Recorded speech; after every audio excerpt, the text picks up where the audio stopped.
All right, and it is indeed time for the Fluffle to assemble. And welcome once again to the Rabyd Nation. Whether you are a paid-for citizen or whether you are just a tourist who has subscribed looking around, or whether you are just looking across the border, wondering whether or not to immigrate to such a wonderful nation as the Rabyd Nation.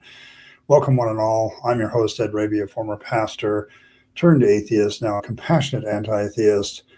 Welcome to my channel. Welcome to the Rabyd Atheist. And welcome to another edition of Deconversion Hangout, where those of us that are deconverting hang out and talk about things and talk about life and talk about how things are going.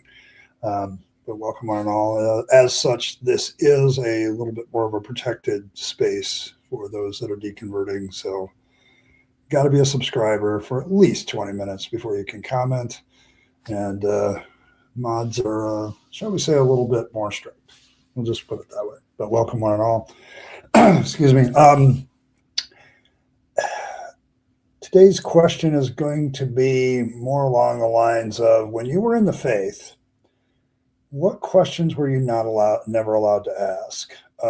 And how did answering them lead, I guess, a little bit more to your deconversion? How did that speed that process along once you were allowed to answer those questions? And we'll get into that. A few announcements. Of course, there is a goal in chat. I don't know if the goal counter is working yet. YouTube hasn't really fessed up as to whether there's a problem. So I'll keep track of that manually. So if we hit that goal, I will wear whatever hat you guys have chosen in the poll for the rest of the stream. Seems the Gilligan hat is very popular since yesterday. So thanks one and all for that. Discord link is in the description to the Fluffle Fangs. Another announcement. If I haven't been a part of Discord this week other than to check on things. Unfortunately, my mother fell on Tuesday, so I've been a little bit busy this week to kind of check on things and read things. So she's been in the hospital for a couple of days. So I'm kind of dividing my attention between everything that's going on in my life and her. So she broke her tailbone, and so I've been kind of dealing with her, trying to get her pain management back in line and getting her rehab going, and my daughter's been helping with that. So if I seem like I'm a little bit slow on reacting to stuff and comments and stuff, no, I don't think I need a break from the whole thing. It's just I'm just kind of keeping an eye on it. She's all right. We're just trying to figure out how to do her rehab at this point, and she's 85, so she's very frail at times. So, but I didn't want to announce it because I didn't know how long she was going to be in the hospital. And then, so yeah, I will take care of myself. Don't worry about it. I actually, streaming kind of gives me something to do to take my mind off of things at times. So, and it's a lot of fun actually for me. So this is kind of relaxing to me too. So it's gotten that way. It used to be anxiety inducing, and now it's quite the opposite. So there you go. Let's see. So yes, let's see who actually is here. Blossom was here early with a question. I will get to that question, Blossom, if you're listening. Cranky, the elder gods have sent their emissary. Dragon Rider is here. Evan is here. Michael is here. Jackie is here. Yes, May Fangs ate her and recover. No, you don't. I didn't do that. No, I actually, there's something therapeutic, Evan, about coming and sitting with the Fluffle and just talking things out and having a good time and dealing with a topic and having a good discussion. So there you go. Oh, you are here? Okay. I'll get to your question in a minute. But today is more about the questions that we were never allowed to ask when I was in the faith. Now, I was in the faith for a long time. So the questions that I was not allowed to ask diminished with time. Like when I was a kid, you weren't allowed to ask certain things.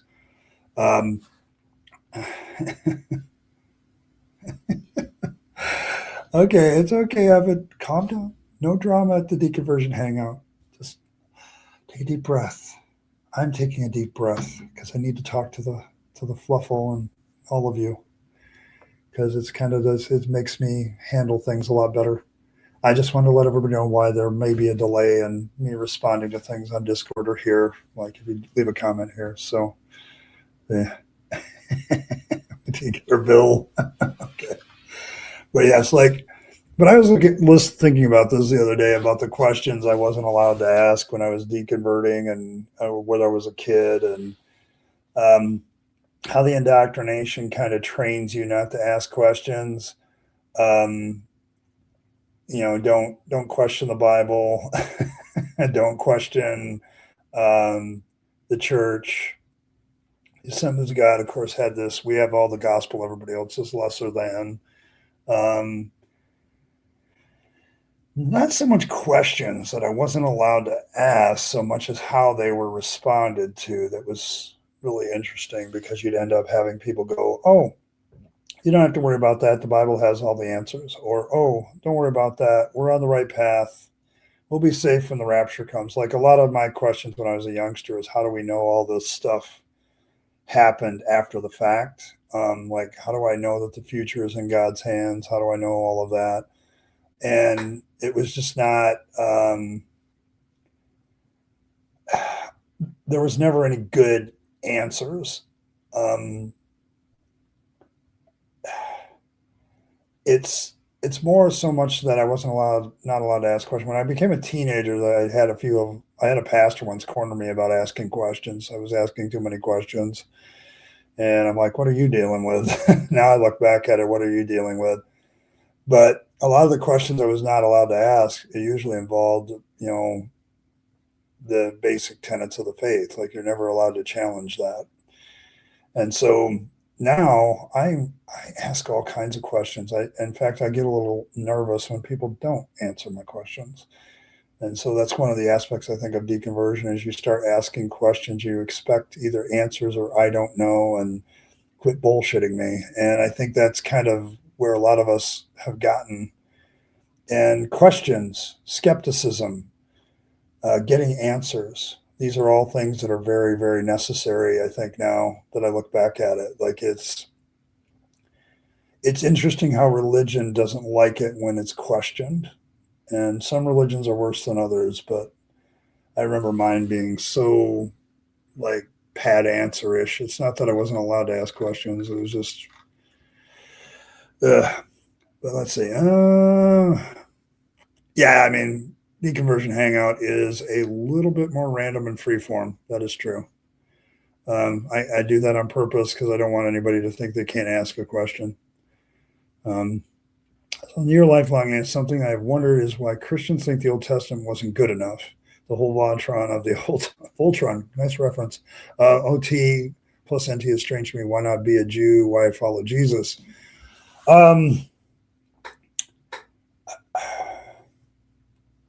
I can explain to you the Christian mentality of it, but not all people share that mentality. You'll hear it a lot, like, well, that was the Old Testament kind of thing. That's an excuse. Like when you point out you're not supposed to get tattoos or wear mixed fabric. Well, that's the Old Testament.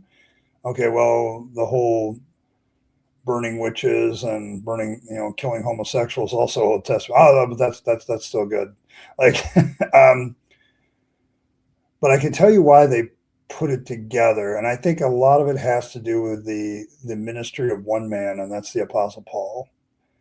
Like the Apostle Paul took what probably would have been a small little cult within Judaism and turned it into a phenomenon. Like if Paul doesn't come along, this is why I think the Apostle Paul or somebody like him existed, because somebody came along and took this little obscure little division of Judaism that was following the Old Testament but adding Jesus and took it to a whole new level of, because he's sitting there arguing with them about the Gentiles and he's sitting there arguing with them about all kinds of other things. So, yeah.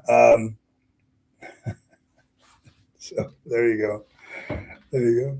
But yes, like the mentality is we need the Old Testament because it becomes the foundation of the New, but the New Testament and the Old Testament don't really mesh. as well as people think they do. And so I understand the Christian mentality about it. Like when I was in Bible college, like the Old Testament professor really went at this idea of you have to have a foundation for the New Testament. And because the New Testament books, Jesus, Paul, everybody quotes the Old Testament so prolifically. Matthew is a notorious one for quoting the Old Testament. You got to have it. And so you morph them together. But the whole idea of an Old Testament and a New Testament is a very Christian concept anyway. Like I tried to get that across to people several times when I was still in the faith. Like that doesn't seem to be something that the Jews even think about. I don't think Islamic people think that way either. It's Christians that think that way. So, but yeah, it is a weird one. And I think Cranky is in a sense right, that the explanations are kind of meant to be incoherent. They're dogma, so they don't always work. So, one thing I found really weird over the years is that as much as you are, in fact, encouraged to question in Judaism, you are expected to come back to God being good. Yeah, that's kind of true in Christianity too. Like it's the whole, like I used to go to churches and they would have the mantra, God is good all the time, God is good. And they would have that as a feedback loop. And when you have that reinforced in your head through indoctrination, yeah, it's like no matter what story you look at, like you can look at the most heinous story in the Old Testament and it's like, nope, God's still being good there. And it's like, yeah, okay, sure he is. Like drowning millions of people. That's a good one. So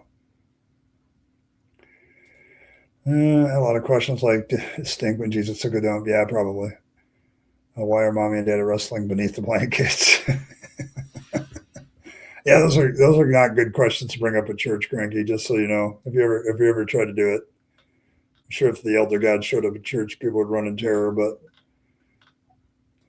I find it so weird how Christians own books explicitly, for better or worse, that Jews are the chosen people, but Christians can get super icky anti-Jew about the Old Testament. Yes, it's the relationship Christians have with the Old Testament is weird. Because on the one hand, they acknowledge it's God's word, but on the other hand, they get really indifferent about certain things. And it's really weird what they get indifferent about. Like they get anti-Jewish about some things, like the whole, I get to eat what I want. That's a big one. You've got another one, like other things with Christians is like they pick and choose what laws to follow and what not to, what's ever convenient. Now there are other denominations like the Seventh-day Adventists, like they go all in. Like they got the Sabbath laws. They probably put some Jews to shame as far as following the Old Testament and its dietary restrictions and all that stuff. But it really depends. But yes, it is an absolutely weird relationship that Christians have with the Old Testament. They want parts of it because it backs up their story, but then they want other parts that they don't want to have anything to do with it. And I've had a lot of Christians I've cornered on this, like you're just picking and choosing what you like. And the problem is they get very anti-Semitic at times. And it's like, okay. I mean, the Catholic Church had as its doctrine, I believe, that the Jews were responsible for Jesus's death for years. Like, and I think it's only like in the last century that they got rid of that. But the whole anti-Semitic thing when Hitler came to power was fostered in large part by the Catholic Church. Like there was a whole atmosphere there of that. So, and they only after that got rid of it. So, popularity and all that. So, yeah, like the law is somehow fulfilled in Christianity. Yeah, that's a definite one. That's very interesting. I find that one very interesting because Jesus fulfilled the law. Jesus says not one jot or tittle will pass from the law until all is fulfilled. But everything isn't fulfilled, but it is all fulfilled enough to get rid of a lot of the law that we don't have to follow. Like Paul has that mentality, like, oh, they don't have to follow all that. They just need to do the central tenets. so there you go. But the importance of scale in the Old Testament, New Testament, one longer than about the entire nation and their God, the other shorter about one dude and his buddies. Yes. That's a pretty accurate observation. So I was not allowed about the lack of fairness in Christianity. Believe in Jesus is the only way. It's obviously not fair to millions of people. Yes. That's when I was not allowed to really question either. It's like, does everybody around the world know this? Nope. Well, isn't that unfair to them? Well, they know, but they don't know. It's okay. It's like, now wait a minute. You've got an eternal consequence of hell, right? And if they don't know this, they're going to hell. So what are we doing sitting here? Like, and that's of course where the whole missionary stuff comes from, Ron. It's like, meh. So it's like the missionary zeal that they impress with some people. That's what gets them going. And then later on, you find out missionaries like missionary work because they get enough donations that in some third world countries you can live like a king for those 3 or 4 years, and then you come back and do some more fundraising, and then you go back out there and live like a king for 3 or 4 years, and because you have more money than half the country at the time. So I found out missionary work. There's a lot of scam to that, by the way. Just so you know, it's not just helping people with their agriculture and digging wells and all that stuff. There's a lot of scam to that too. Like there's a lot of people that go to some African nation that's kind of peaceful and they build a big house and they live there and they minister in a nice church and all that stuff. And it's in the middle of nowhere, but they don't have to really deal with anything. So, but yes, but the missionary zeal comes out of that. One of my own coworkers was raised Christian, but was almost familiar with Jewish holidays, perhaps more than some of them, because he grew up in a sect that observed. Yes, probably Seventh-day Adventists, because they are down with all the Jewish holidays. They're down with all the dietary restrictions. I walked into one and I was immediately like judged from so many directions. So many directions. Yeah, Lutherans as well. Yeah, right, Michael, because Lutherans are like creating this anti-Semitic atmosphere in Europe, which, a lot of people just fed into with the politics. So, is it fair to say that Paul was teaching a more pervasive form of Judaism? I think so. I think that would be fair. Um, Paul's weird about it. Of course, the problem with Paul, there's a Paul in Acts, and then there's a Paul in his letters, and then there's a Paul in the pseudo letters of Paul. So, like, there's three different Pauls. He's very schizophrenic. Like, it's almost like three different people wrote about him and didn't know what they were talking about. And probably the only thing that would be reliable is his actual confirmed letters, so to speak. But there's stories in the Acts that don't line up with Paul's own words about what happened. And so what you get in Paul proper is this idea that the Gentiles are not under the law. Nobody's under the law anymore because of Jesus. At the same time, Jesus in the gospel says that the law is still very important for people to follow. And so this idea of a contradiction between Paul and Jesus is not a fabrication. There's a very large contradiction theologically. As a theologian, when I was still doing that stuff, trying to reconcile the differences between Paul and Jesus and the other apostles that write is a full-time gig all by itself. Like just trying to figure out ways to make that work. Yeah, good luck. Good luck. I gave up. I became an atheist and gave up because it's just so contradictory. But you got probably the best example is like marriage. Jesus is very like, unless somebody's fooling around, you don't have a right to get a divorce. Okay. Paul comes along and says, hey man, if your unbelieving spouse says, hey, we're done, that's okay. Go on, move along. And Jesus doesn't say that. And so it's like, there's a lot of that kind of crap. You're convinced that, yeah, honest answers usually are the problem. Like there's a lot of questions that I would ask, and getting good answers was the difficulty. It's even worse if you're Catholic. Other sects of Christians are equally screwed. Yes. Yeah, because Catholicism has that we're the real church, everybody else is kind of just wayward brothers. So yeah, it becomes a problem with them too. I feel like yes and no. It's possible, but I'm not sure what Paul was going for. Yeah, because Ron kind of points out another problem with Paul is like I'm convinced he was eating magic mushrooms. Um,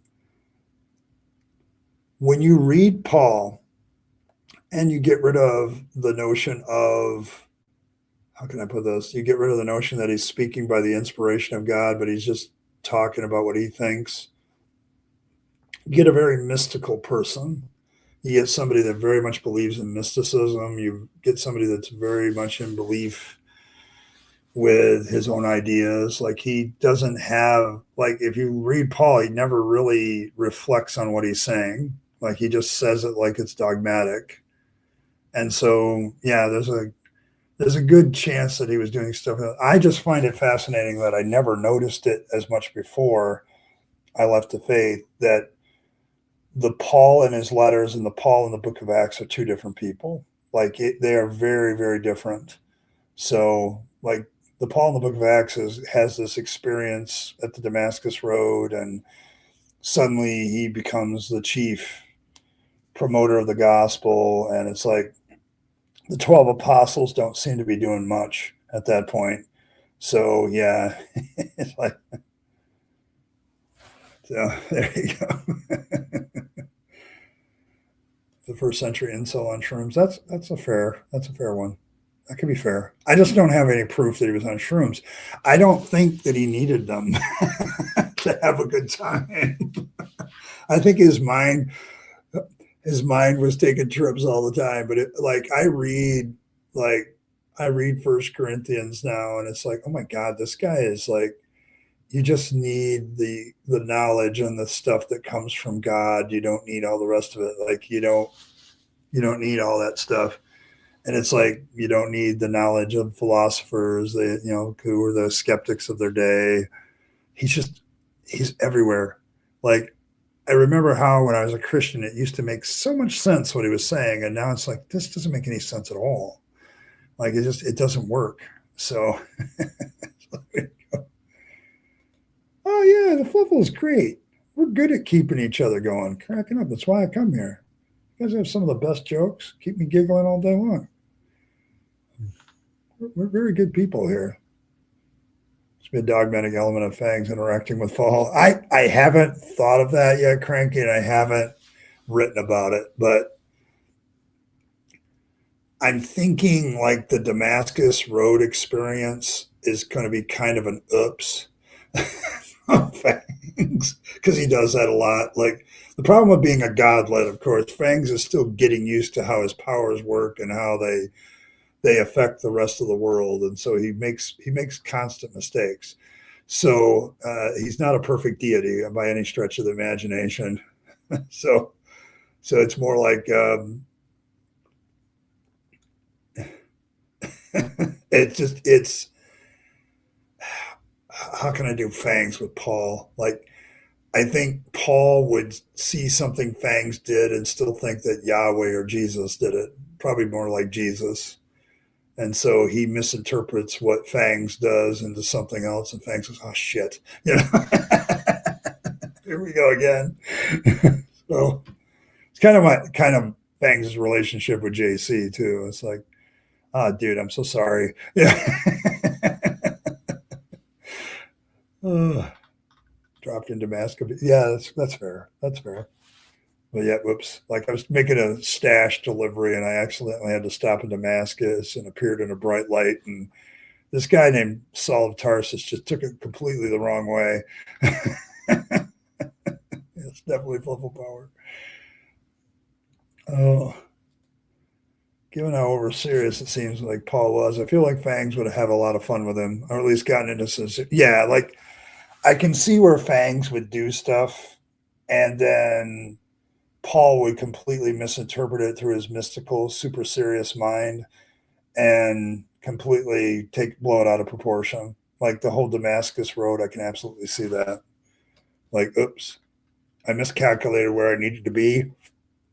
And so I accidentally flashed a bright light in front of this guy, and now he thinks I'm Jesus. Oops. So yes. Oh my goodness. Hey Sam, good to see you. Oh, we're having fun. Questions we weren't allowed to ask.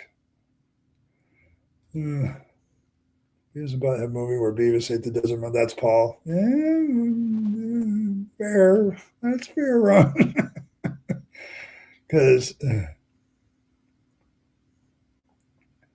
yeah, they have a resemblance. That's because Fangs is JC's biological father. So yeah, it's kind of a problem for JC. And then Paul, like Fangs, does something else, and oh, oops, Damascus Road experience. Oops, sorry about that. Yeah, like Fangs is mischievous, but he's also a little bit clumsy. Yet he just doesn't understand how his powers work or how they affect others, and he's still learning that. So, like, he tried to teach the bunnies how to have a good time, and they have a good time in bed, and they've just taken it way too far. Like, so and he's just trying to teach them, good, safe, consensual sex, and they got so good at it that's why there's so many rabbits. So, like, oops, yeah, like no kidding, like a Damascus, like.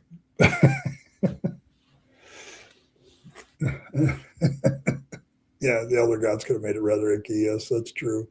But yeah, like it's when I look at Fangs inside the Bible, it's easy to do. It's just I've just got to figure out the story. So I just keep writing stories. Um, but yeah, like I've got a video coming up called "The Serious Side of Fangs." I'm going to be working on this weekend. So and I have fun with Fangs, but there's a serious edge to it. Like there's a point that I'm making. I'm not just doing Fangs for the fun of it. Like there's a serious point to be made with Fangs. So like the fact that two people can come up with a god and and propagate it as a cult, and now here we are a year later, over a year later. Uh, Fangs nibbles carrots, Paul nibbles mushrooms.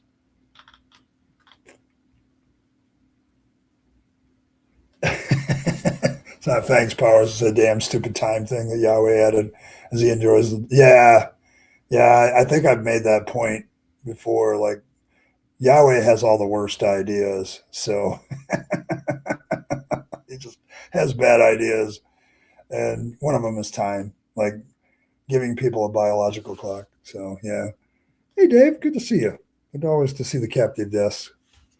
Hope you're doing well. So we can definitely see Paul getting accidentally into Fangs' stash. That's absolutely true. Like it could have happened. Like uh, I can already see the story in my head. Fangs tried to deliver something like some stash, accidentally pops up in front of Paul in a blinding flash of light. Paul, who's already high, is like sees Fangs as some sort of angelic figure, starts to interpret it wrong, and then Fangs hands him some sort of drugs to compensate for startling the poor man, and then bam, Christianity explodes. Like the whole thing with Fangs and Christianity is like there's a series of unfortunate events between Fangs and the biblical characters where he kind of gives them a lot of wrong ideas. And I could see that happening. Oh, I'm sorry, dude. Here, have here's some of Cranky's stash to help you help you get through this shock, and it ends up turning into full blown Christianity. Yeah, I agree with you. So, while you're downloading the last, you got to pick, and all right, there you go. The latest superior video. I was impressed, Dave, that you guys got so far into that 100 questions for atheists. But I've looked at that video before, but he repeats himself a lot. So I think you hit them all. So, I, yeah. But yeah, but that illustrates a point of what could have been the real inspiration for Christianity. Like, because I'm sorry, Paul's kind of a mystic weirdo, like, and not in a good way weirdo. There's good weirdos like Evan, but there's just, he's just out there. Like, the whole, like, Romans 1, just read Romans 1 sometime, and you're like, this guy really thinks that his special knowledge from God is giving him all this insight, doesn't he? And yes, yes, he does. So, uh, Paulogia is a honorary saint. So, I think we did that. Like, Paulogia actually has been on my streams a couple of times. So, and when he showed up, I actually, I canonized him, I guess. I was wearing the Holy Bunny hat too. So Paulogia is now, he is a saint. So a Fangs. So not that that means much. Yeah, not that it means much. So God, yeah. Christianity is based on a couple of people sitting around a campfire, chugging wine and having a laugh. I mean, it's fully possible. Like, the real problem, as I've said with the Gospels, is they're collections of stories that Christians told, and somebody decided to put them in like an order, right? Like, they just put them in an order to make a story. The problem is we don't know where any of these stories came from, and you literally could be correct. Like, some of the stories, like, I can absolutely see the zombie apocalypse and in the Gospels, like, the people coming out of the grave. That is definitely a trip. Like, somebody was drunk one night, and that's a story they told, and it stuck, and it was a story being told, and so yeah, yeah. So, thanks, Josh. Appreciate it. That's one. See, I am keeping account. And once again, the chat thingy is still not keeping track. I have to figure out what's going on there this weekend. Paul being a mystic weirdo in a bad way brings to mind the quote by Clancy Brown and Highlander: "Nuns, no sense of humor." Yeah, yeah, that's also a good analogy. Paul is the L. Ron Hubbard of his time. That's absolutely correct. But yeah, yes, nuns, no sense of humor. I think I remember that. Yes.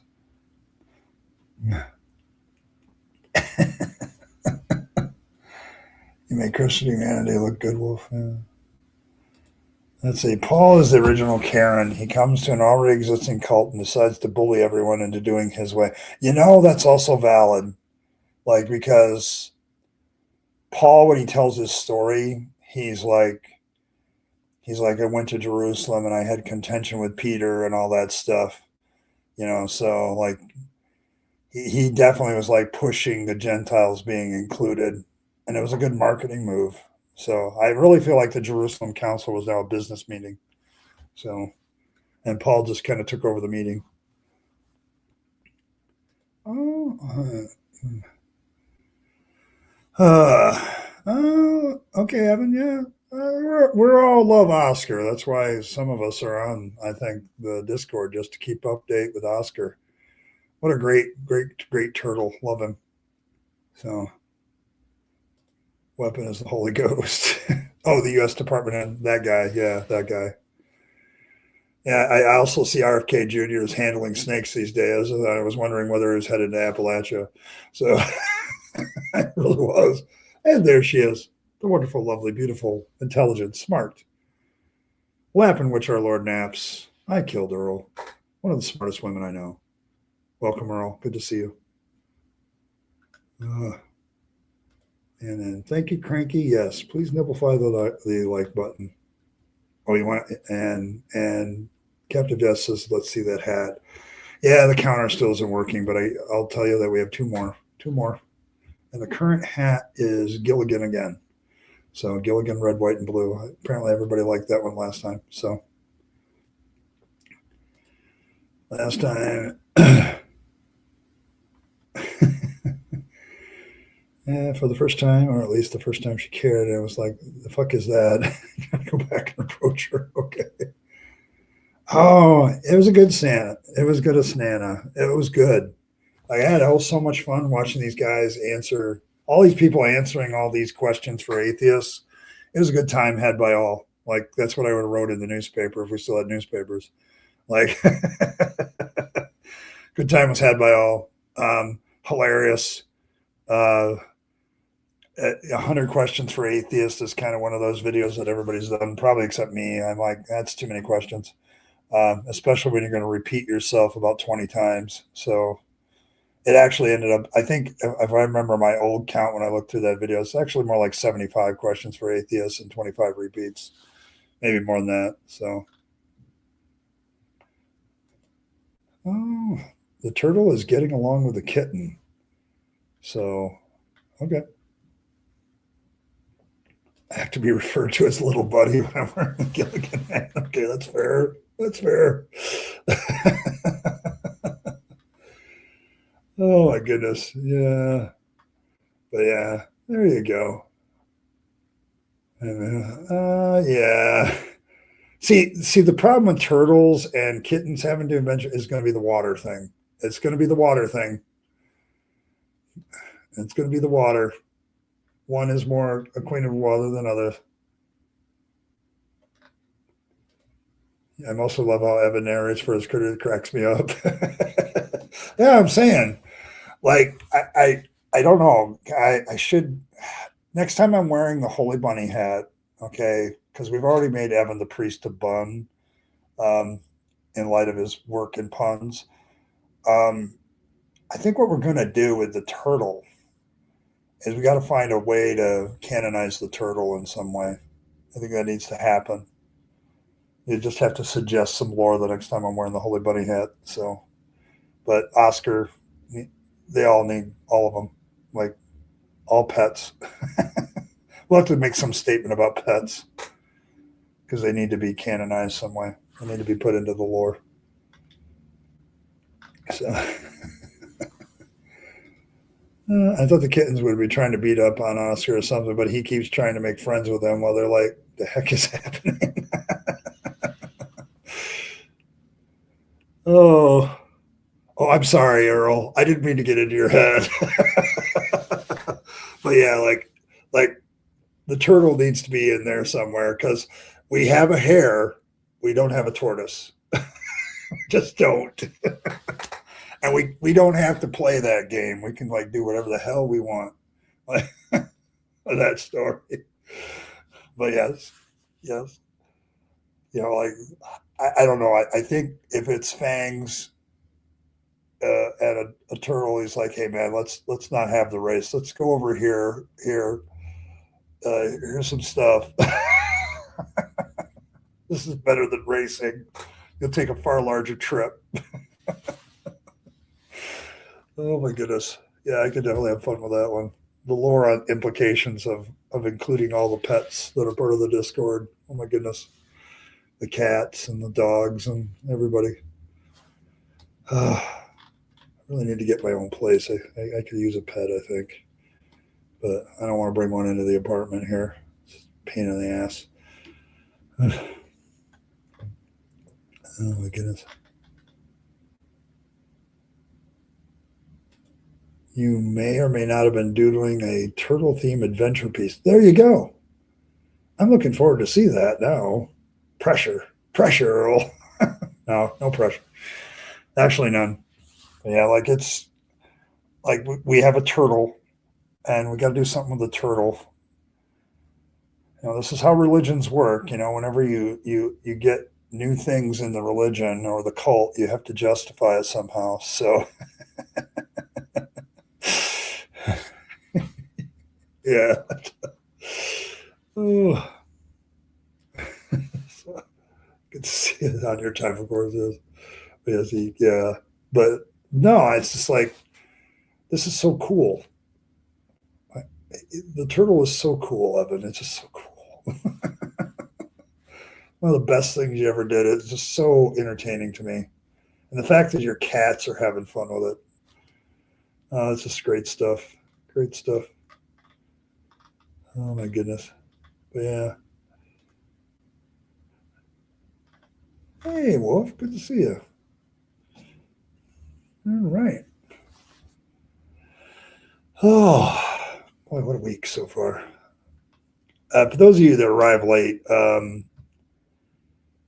I announced earlier that my mother took a tumble. So if I am late at responding to comments or things on the Discord, just let you know that I'm kind of dealing with my mom who decided to fall down and she's in the hospital. So um, can't spend all my time there because hospitals freak me out now after many years of ministering in them. So, and my mother is very well aware of that, so she's sympathetic. But I'm having to deal with that as well as everything else I deal with. So, just if I if you leave me a comment or something and I don't respond right away, that's probably the reason. So, I try to respond as quickly as I can. But some of you came in late, so I wanted to let everybody know that. So, Fangs has some wild disciples. Yes, he does. You know, one of these days we're going to have to do like a psychological analysis of the Fangs of disciples to see what they all have in common. Like, why do you serve this God? You know, like, yeah. Well, thanks, Jackie. It's um,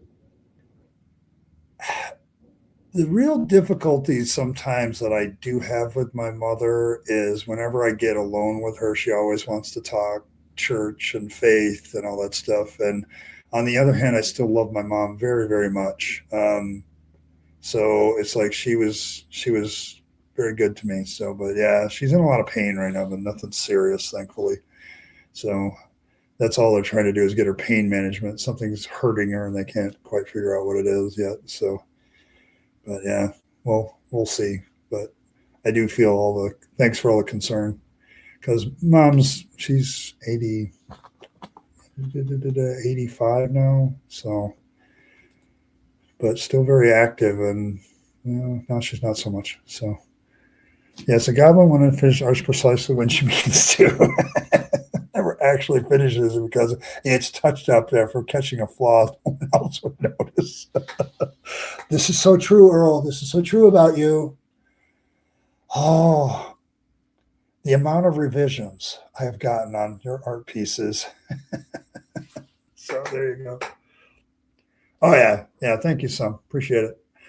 She's healing. It's just you know you fall on your tailbone and break it. It's not a good idea. Just in case anybody wonders if that's a good idea, it's not a good idea. Yes, chaos. Yes, chaos. But yes, yeah, the rabbit mama, she's okay. She got a lot of people to take care of her. So a lot of people love my mother, so she's not being alone or anything. Question wasn't allowed to ask was God, Old Testament God has feminine attribute where women called Messiah, so why does Christian look down on women so strongly? It's a good question, Vixen, because I brought that up when I was in seminary because um, the professor of Old Testament there was everybody looked up to or whatever at Asbury was a guy named Oswalt. And Oswalt had a famous saying on campus, which was God doesn't have a penis. And the New Testament people would come up to him, well, what does that do to the indoctrination of Jesus, the incarnation of Jesus Christ? And then Old Testament people minded, well, what about all these passages that do describe God as kind of a girl? Like, it's like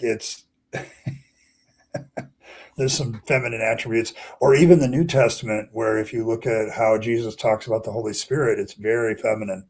Like, it's like he describes, the Holy Spirit as very feminine. And so it's a valid question. And like all things in religion, it's just a mishmash. And so, yeah, we're not going to treat women well. Like pseudo Paul in First Timothy goes after women pretty hard. He's like, yeah, these women, we were created first, they were created second. That's his first argument, and then his second argument is, and women were directly in the fall. They were the ones deceived, not man. So, so there you go. It doesn't have to make sense. Hey, good to see you, Jimmy. Yeah, my mom has a psych and a master's in nursing. My interactions with her are nonstop psychological warfare. My mom was a medical technologist in a hospital, and she was also a phlebotomist. So very smart, intelligent woman. Spent a lot of time studying diseases and viruses and all that stuff, and blood count and all that stuff. And now she's a creationist. Nobody's immune. So I get it. Like she's full blown fundamentalist about the Bible, creationist, and so all of my conversations with her are trying to avoid religious topics because I know she's never going to change, and it's like she's at that point where she's grasping at everything. She wants to be with my dad so badly, like they were so in love, and she misses him so much. So, but yeah, it's one of those deconversion issues I deal with, is dealing with family members that are still faithful, but you love them because they're good people. So, but yeah, like, so yeah, so there you go. Oh, you're in Nashville. All right. And I'm the forgotten middle kid. I'd never be good enough at anything. My yearning for head pats were indeed. Okay. Um, so Fluffle, just because Earl's such a fantastic person, would everybody give her head pats right now? I'm going to give her 1,000 head pats right now so that she feels better. So, but head pats is a big thing for Earl. So everybody give Earl some head pats.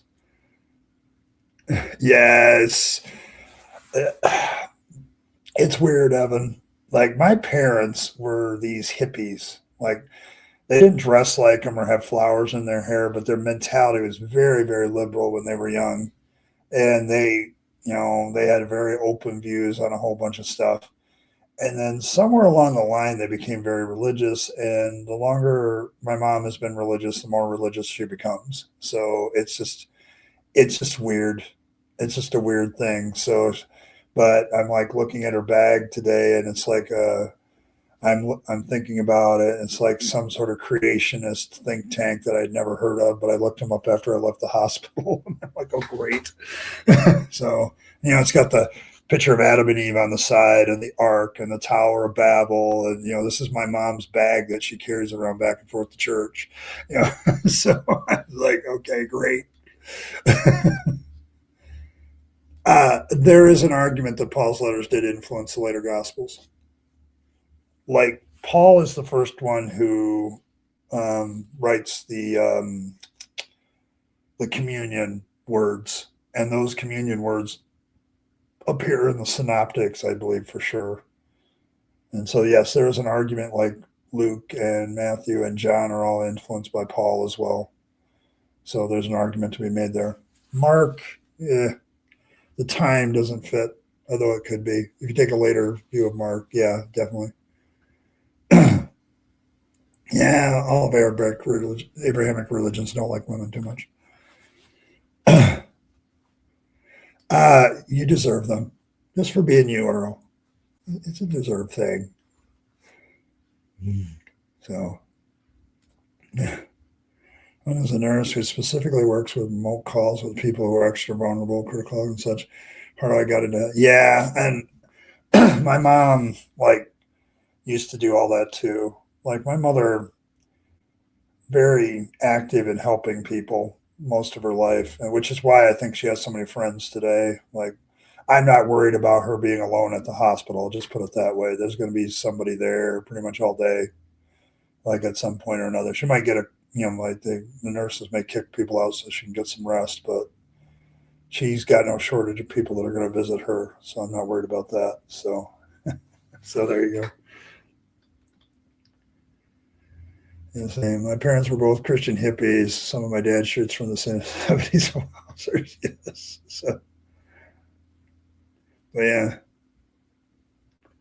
So, but yeah, like, yeah. Ouch. But yeah, like I was kind of surprised with my mom because the older she gets, the more religious focused and religious minded she gets. And she didn't used to be that way. She was very much a down to earth woman. So, but it's that age old love story of I want to see my man again. and I'm going to stay faithful. And my mom, she's widowed in her 50s, and she could have easily gotten married again. So, but nope, faithful to dad, going to see dad again. And I'm like, yeah, okay, mom. All righty, mom. So, what do you do? It's your mother. We all have that thing with our mother. All right. Let's see.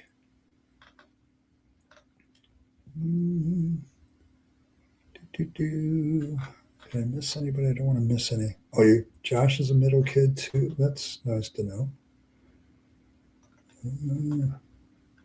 Yeah, middle kids are interesting. My middle child is interesting. So,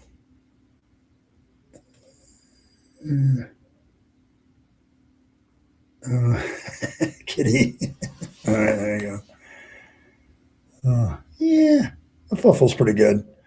And speaking of Earl's stuff, I'm going to play her intermission so I can take a quick break, and I'll be right back. But this is a good time to give Earl some more head pats for doing such an awesome job on this intermission. But I will be back in 2 minutes. You need to take a quick break, and I'll be right back.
Right, I am back. What a great piece, Earl. Oh, you missed that before? He eats himself out of the intermissions, and I'm cackling. Yes, it's great stuff. Great stuff. I still love it.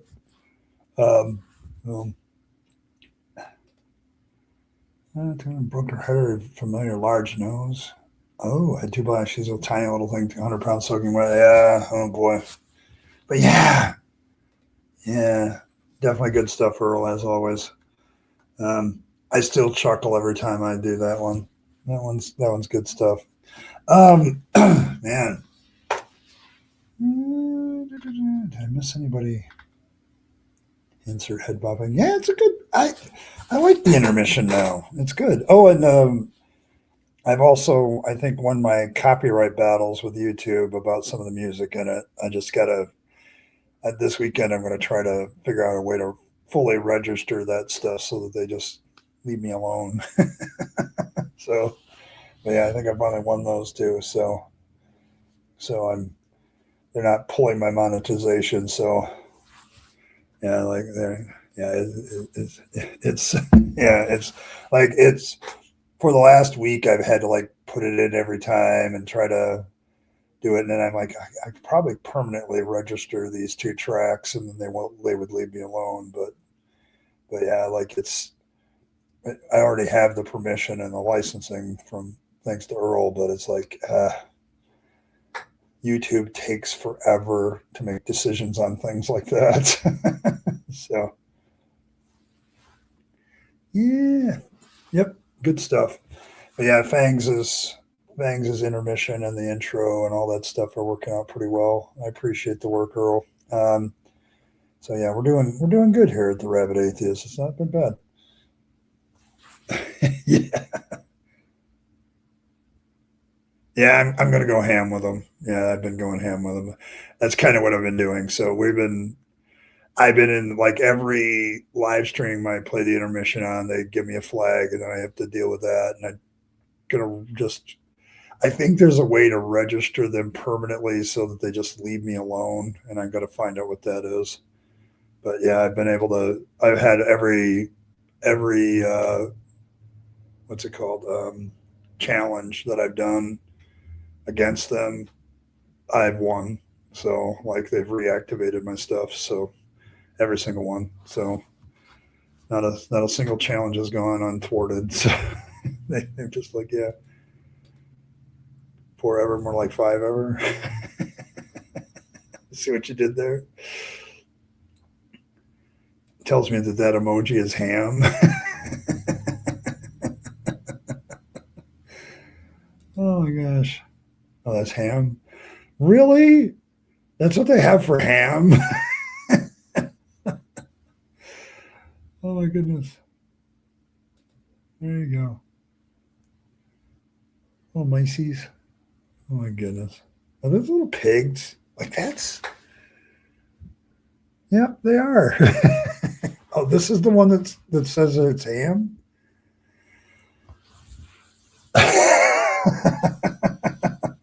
Ham, pig head. It's all the same. Yeah, it looks like a hamster to me. Honestly, I swear, like it looks like a little hamster head to me. Yeah, they look like little mice to me too. But it's like I think Evan's got it. I think it's supposed to be a hamster, and YouTube doesn't know what it's doing when it does emojis. Sometimes some of their emojis are just weird. But yeah, it's like it's hamster time. Oh, it is. Okay, there we go. All right. But yeah, yeah, but yeah, it's a hamster head. Different type of ham, not the kind of ham that you want to eat at Easter. So, which is also another weird thing to do something unkosher at Easter. It's kind of weird. Those are the kind of questions you don't ask at family gatherings. Why do we do this? We're Christians. Why are we eating ham then at Easter during Passover? What are we saying? I don't know. I sometimes feel like the Easter celebration when we have ham at our Easter dinners with Christmas and stuff like that. It's like a big middle finger to the Jewish people when they're having Passover. Oh my goodness. The things we used to do, things we still do. Oh, yeah, there we go. Yeah, it's a nice little hamster, though. I kind of like the hamster. It's cute. I thought it was mice, too. Is that mice? Is it a pig's head? What is that? Oh, it's a hamster head. All right. I'm good with it. It's pretty funny when you're in college when there was an Easter meal and a Passover get together in the same building. How did that work out? Like, you got people, okay, so we got two belief systems here in the same room. You have an Easter meal where we have Jesus gets crucified, roses from the dead, and there's going to be ham and everything unkosher you can think of at that meal. And then you have a Passover get together where it's leavened bread and all the stuff that's part of those meals. And somehow this is going to be okay. Like, I mean, if it was if both were being catered by the same caterer, they'd really have to worry about not mixing that up because that would have been hilarious. I'd laugh my butt off about it, but it wouldn't be too funny to the rest of you. See, thankfully they're in different rooms. I remember going to the building for one event and getting pulled into the other. I'm just, I'm, I'm just thinking to myself, if they like using the same kitchen in the same building, like how do you keep that separated? Like I'm hoping that they use different people because otherwise that'd have been funny. Like I'd have put that on my stories that were funny of all time. Like, yeah, we're gonna have a Passover thing in this room, and then we're gonna have an Easter celebration over in this room, and we're gonna use the same kitchen and hope nobody gets anything mixed up. So yeah, it's definitely not the same kitchen. That's what I was thinking. Because the way all that stuff is prepared is very, very different. Like, to keep it all kosher and all that stuff, they have to have, you're not going to be able to mix anything in the kitchen. It's going to be like, can't do that. Oh, it's just hilarious. Oh, some of the things I now want to write into Fangs. Like, see, because I got the one story I'm doing with Fangs is about the 10 Commandments versus the 13 Fang Dammits. And one of the conversations I'm trying to weave in between Fangs and Yahweh is like, what do you have against pigs? Like, like what is your problem with pigs? Like, what is all this kosher stuff? What are you doing? Why do you have problems with shellfish? Like, what is your deal? What is Yahweh's deal with shellfish and pigs? Like, what is the deal? And I want to weave that in somehow. I just want to weave it in. And so, there was so much drama for years at my alma mater because they at least used to be a kosher halal co-op, and the administration did not get either of these food rule systems. I'm just saying, like, I can just see the confusion, though. I can understand why that confusion existed. See you later, Josh. You have a good one. And thank you, by the way. Appreciate you.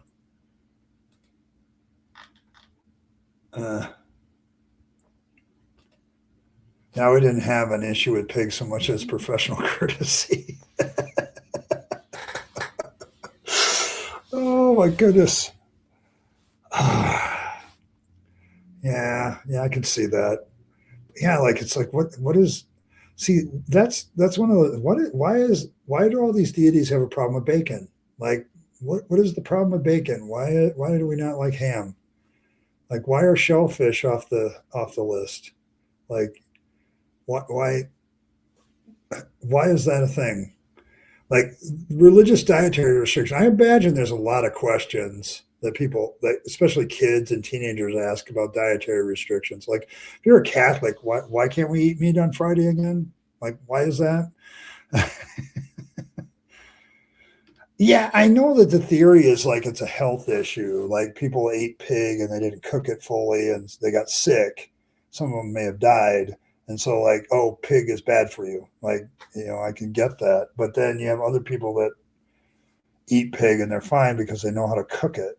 Like, and so the dietary restriction, I can't imagine like the questions from children and Jewish families about dietary restrictions must be very, very interesting. I don't have any reference frame, but I can see that being the questions that get asked, that it's like, no, why do we do this? Kind of thing. So, hence used to be.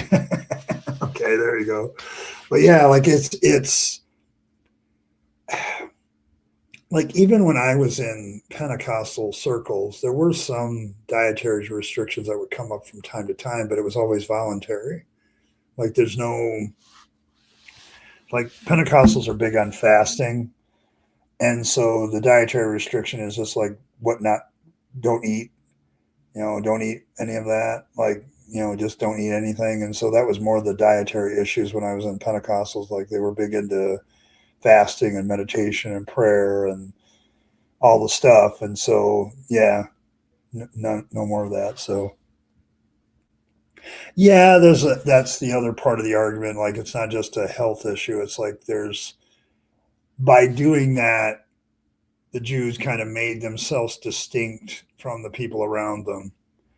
And so there was that theory as well. But like religious development, when it comes to dietary issues, is very fascinating to me because you'll get the same restrictions depending on what it is.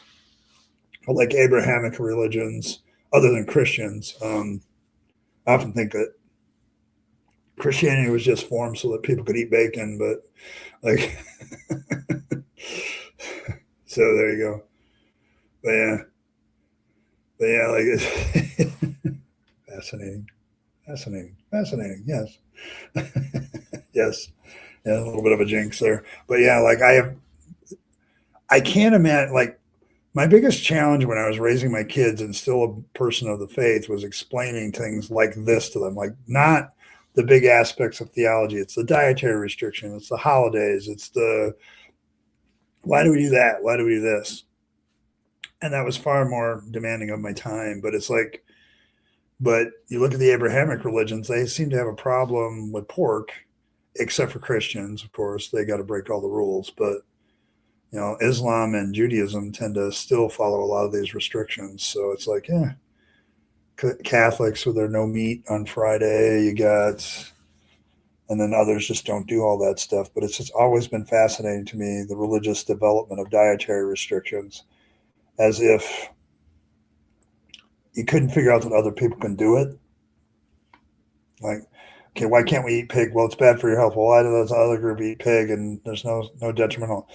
Maybe it's because they actually hold it over the fire for a little while instead of just trying to eat it raw.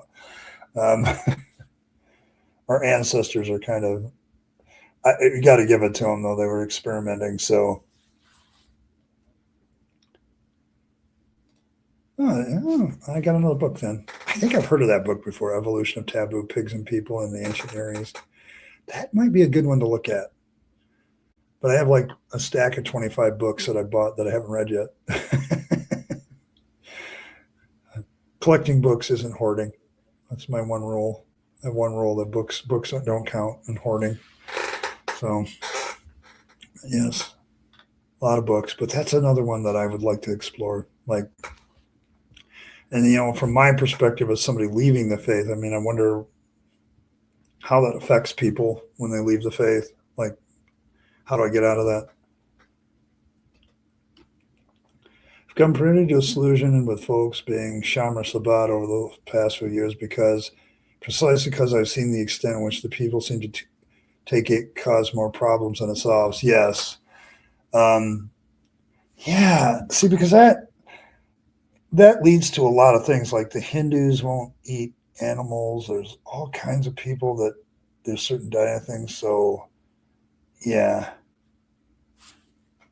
X or Y basically means keep X or Y traditions. Okay, yeah. Like there's, yeah, like the traditional aspect of things, like this is what we do and this is just the way it is. So, oh, Fangs didn't. Cranky, that might be valid. Like, Fangs will say, hey, here's some bacon, it'll make you feel better. And Paul, without thinking about it, just eats it. Damn, that's good. What is that, bacon? Oh, I got to create a religion so we can eat bacon. Got to get out of those traditions. Got to have bacon, ham.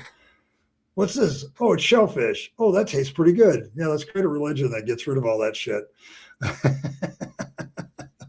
Well, yeah, that's the other thing. Like if you're not used to certain foods, yeah, it would explain a lot. I'm just saying.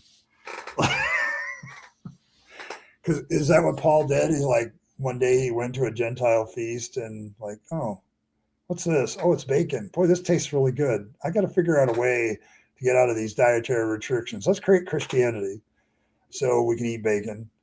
It would explain a bit. It would.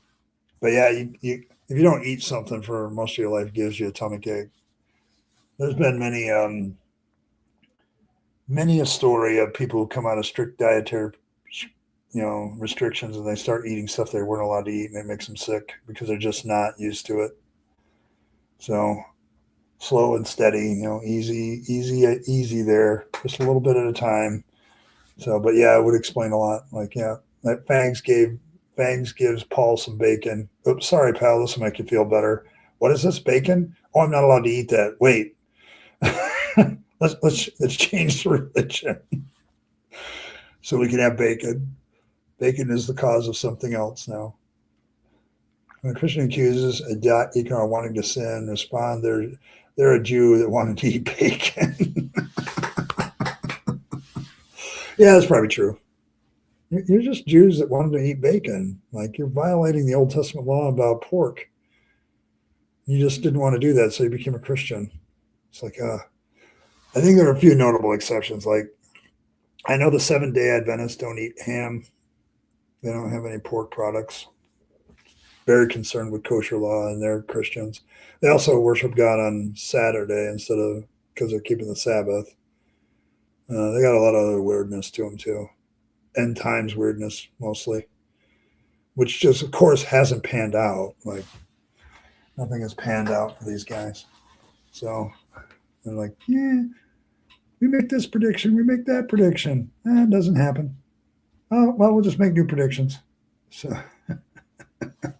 yeah, it's perfect. I thought what Cranky said there was perfect. I guess just a Jew that wanted to eat bacon. So there you go. I can see this. Can form it in my mind already. I mean, I would have to make it more Fangs-like. So maybe a bacon-flavored carrot. Like a carrot that got dipped in bacon grease somehow accidentally. You could do that. You're just a Jew that didn't want to apologize. Yeah. Yes, the bacon carrot. There we go. A bacon carrot. I can see this. A carrot wrapped in bacon. There you go. This will make you feel better. Oh, wow, this is great stuff. What is it? It's bacon and carrots. Oh, I can't eat that. Well, I'll just make Christianity, and then I will be able to eat it.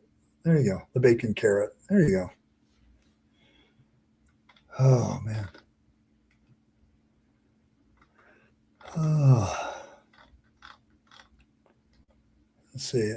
I know these two guys from Bahrain have known each other since school, both Muslims, both had lived abroad. While visiting, then we talked, as you do, but both confessed to each other that they liked bacon. Oh my gosh. See, that's the other thing I wonder, Michael. Like, how many of Jews, Muslims with these strict Catholics, they have these strict dietary restrictions at times. How many times do they break them? Like, how often did people get curious about what things tasted like enough to say, I know I'm not supposed to eat that, but I'm going to eat it anyway? Like, how is that becomes a fascinating topic to me, because I know that there were a lot of restriction in the Assembly of God about, like, we didn't go to dances, we didn't, no smoking, no drugs, no alcohol. And I always wondered what was really going on behind, when people go home and everything else. But when they're at church, like, it seemed all perfect. But it would probably explain why some of the church people when I was growing up were irritable. Just not getting that nicotine fix or not getting the alcohol they needed while they were at church. To be honest, one thing that legit stuck with me is that I honestly like turkey bacon better than regular bacon. I can't stand shellfish. Yeah, and that's fair. That's fair. Some people like turkey bacon, although some people claim it's not bacon. So there you go. But I know a lot of people get by the dietary restrictions with bacon, with turkey bacon instead. So I don't know that for many Muslims here in Germany, the diet is very much a cultural thing, even if they're not that religious, like a Christmas for atheists. Yes. See, that's the thing. Like, there were so many restrictions on what I could do as a child and as a youth when I was in the assemblies. And, like, I know for a fact I've probably broken most of them. So I've never smoked, so I've avoided that. But so it's like, nah, I don't think so. But yeah, like, there's certain restrictions I still keep just because I don't have any interest. But there's got to be some people that are like, man, I wonder what bacon tastes like. What's this ham thing? Why is there a restriction on pork? And they go and try something. Man, this is really good. Like, gonna have to sneak some of this home, you know. Like, I don't know, but yeah, like it's a lot of these religions. Like there's a outward trappings when you're with all the religious folks, and then when you get private and by yourself, it's a completely different thing.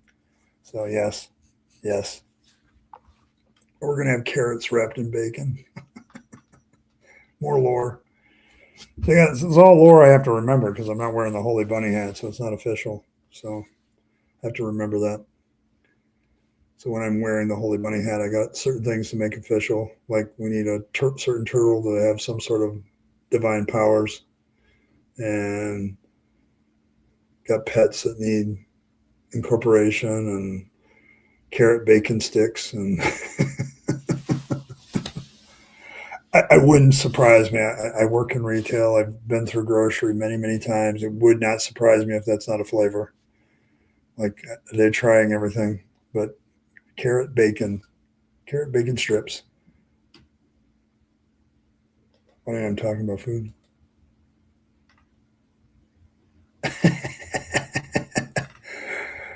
Oh my goodness. Oh, so you. Ooh. Okay, this has got to go in there, and all my final form things, and so Fangs and the tomato pope. So that all of you know what's coming. And then pull that up.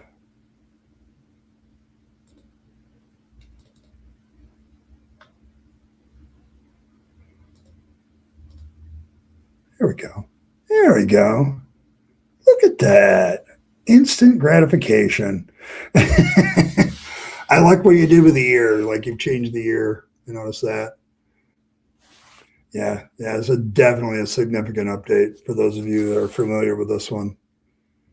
That looks so good, Earl. Oh my goodness. That just looks so good. You've really cleaned that one up and made it look a whole bunch better. So, but yeah, look at that. Still got our breadsticks and our marinara sauce and the poor wheat crucifixion. Yeah, like I noticed that like the whole rabbit's different. So that's like hilarious. That's beautiful. I love it. Definitely going to feature that tomorrow too. Yeah, tomorrow I'm going to be doing an open stream where people can actually come in and be a part of the stream, and it's going to be atheists only, but atheists talking about anything but religion and atheism. We're going to talk about anything you want, but I don't want to talk about any of that. Are there other things to you as content creators that don't have anything to do with atheism? Like I just want to have a chat with some people. So, so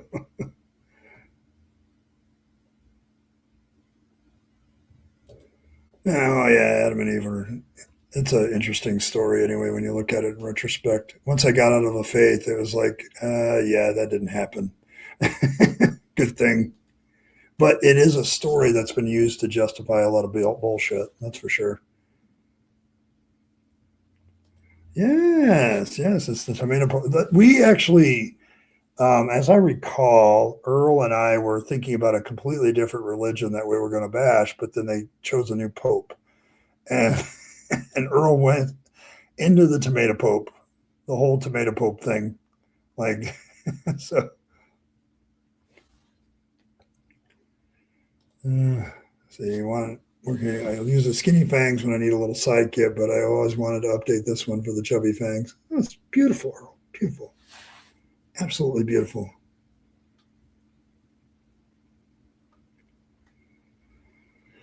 But yeah, Religion for Breakfast channel did a video lecture on Max Price with okay. I'm hoping that I have the energy to pop in and at least share whatever shenanigans occur to go through the day. Yeah, there you go. Yeah, I mean, we're kind of, here at the Rabyd Atheist, we're kind of like focused on strengthening the fluffle and doing things that allow people to think and do all the things, but we also want to do stuff like the tomato pope and Fangs in a picture from the wonderful, lovely I Killed Earl. Um, so this is great, Earl. Oh my gosh. The update makes it even better. Just so much good. I just love it. I've always loved the tomato pope. I thought that was hilarious. The tomato pope was always hilarious to me. Well done, but man. All right, there you go. There you go. All this food combo. Yeah. Well, yeah, but it's like the Catholics have their dietary restrictions too on certain days of the week. Like we're not going to go, completely nuts about the dietary restrictions. But I've always thought that it was weird. Like they go meatless Friday, but you can have fish. And I'm like, what the hell is fish? Is there some different type of thing? They're like, they're not vegetable, they're not flora, fauna, they're just fishy kind. I don't know. All the veggies are. My Aunt Bible has Animal Farm. Yes. It's very true, Jackie. But yeah, like we have the tomato pope. I think Earl showed the radishes. We did. Of course, the turnips are JWs because you can't get blood out of a turnip. Uh, the real problem with doing some religions is some vegetables don't fit. So, the Impossible Burger. Yes. But yeah, like, gosh, we've got the Mormonians is probably the most famous one because there are a lot of emojis that are Mormonians. So, but yeah, like it's every time we've done this, it's gotten funnier and funnier. And I just love this one now because it's got Fangs, a different version of Fangs in it. And he's got that raised eyebrow, side eye thing going on. Okay, Catholics during Lent are role playing being Jewish for the resurrection turned into Christian. Cranky, that might be valid. They're just role playing Jewish people until they get to the resurrection, then they become Christians. But yeah, like there's this, it's a weird thing in the Catholic Church. And I've discovered that the weirdness is multifaceted. So, so yeah, there's just like this different weird things going on in that. So they have dietary restrictions, but they eat the body and drink the blood of Jesus. Yes. Yeah, you got to make room. You got to get rid of some foods to make room for others. Oh, that's a bad joke. It's very bad.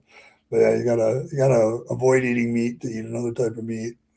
Avoid drinking this stuff to drink another kind of thing. Oh, the Catholics. I love you all, but man, there's just so much weirdness there between the relics and weird doctrines and weird dietary restrictions and the tomato pope and all of that stuff. Catholic Church is no weirder than any other church. It's just more obsessive about documenting. That may be true too. Yeah, they definitely want to document their weirdness. So, but yeah, like it's, oh man, the fact that they lick gas. Yes. Oh my goodness. Oh, that's such a good, just good art, Earl. I am just, this is so good. I love it.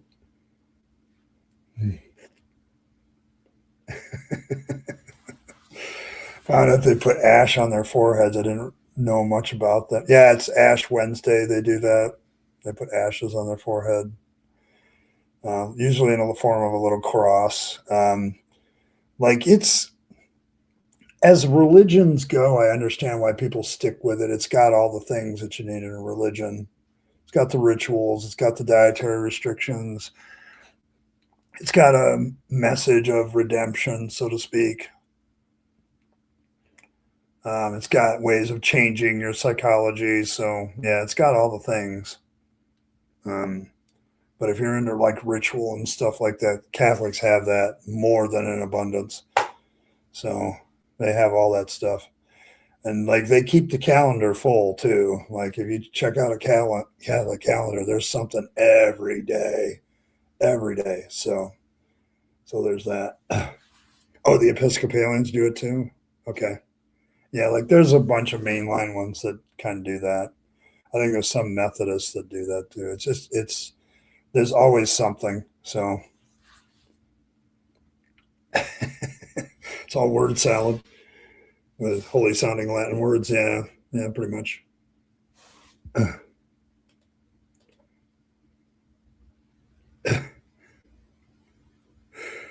My first time experience Ash Wednesday in New York City, a Catholic friend legit had to explain what was going on because I thought there was some sort of cult shit happening. There was cult shit happening. It's just a bigger cult, so it's a religion. So that's the difference. You never find non-screaming produce. Oh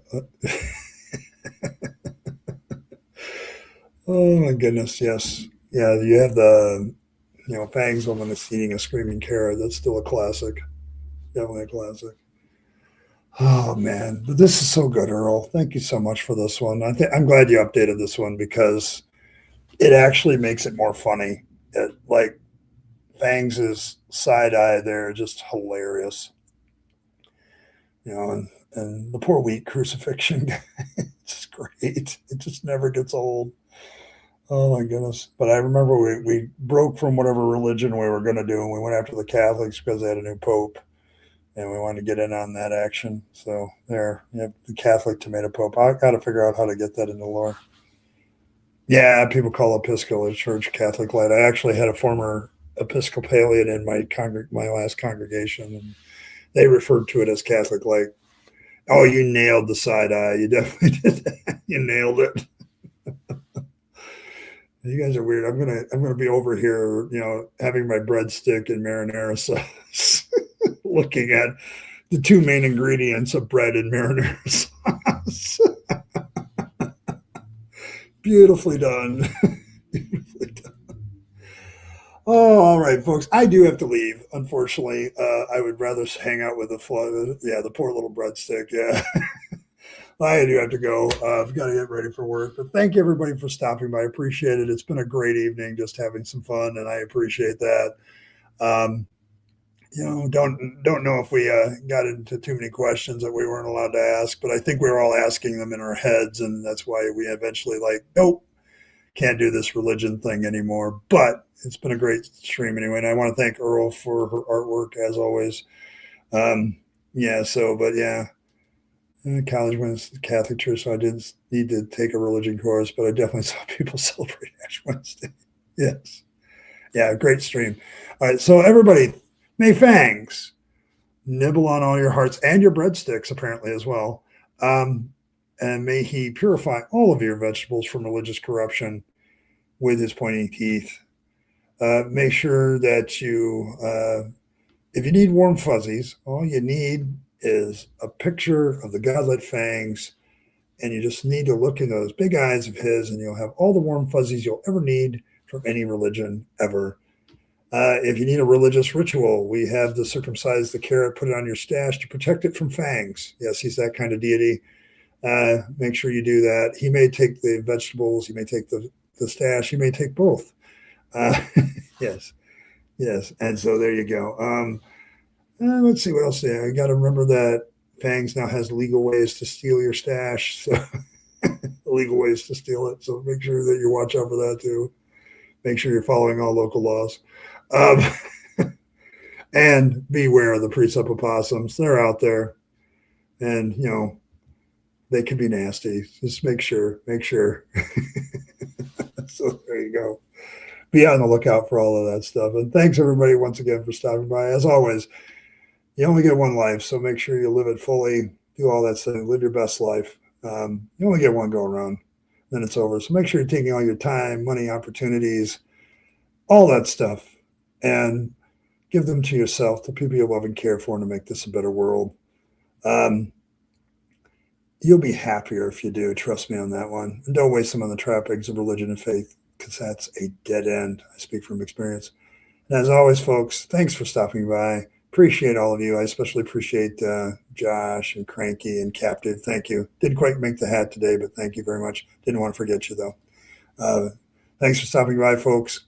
And I will catch all of you tomorrow going to be doing a little bit of a special stream where I actually may open the gates to the stream to anybody to come in. We'll see. But I'll see y'all then. And I'll catch you next time.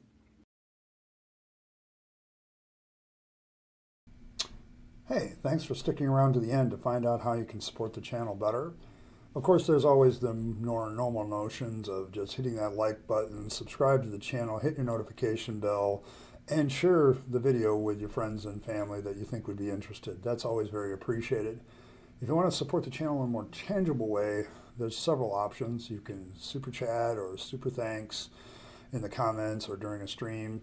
Those are always very welcome. But you also can become a member of the channel. Members have certain perks like getting the videos early, things like that. They also have some good custom emojis during chat. So all of these things are good benefits to members, but they also support this channel and its work to continue to normalize atheism and deconversion, for which I'm very appreciative. It keeps me going, and it keeps me as a content creator being able to do more and more as a content creator. So if you choose those methods of support, thank you very much. And I appreciate you once again for staying to the end and listening to other ways that you can support the channel. Appreciate it. Thanks, and I'll catch you next time.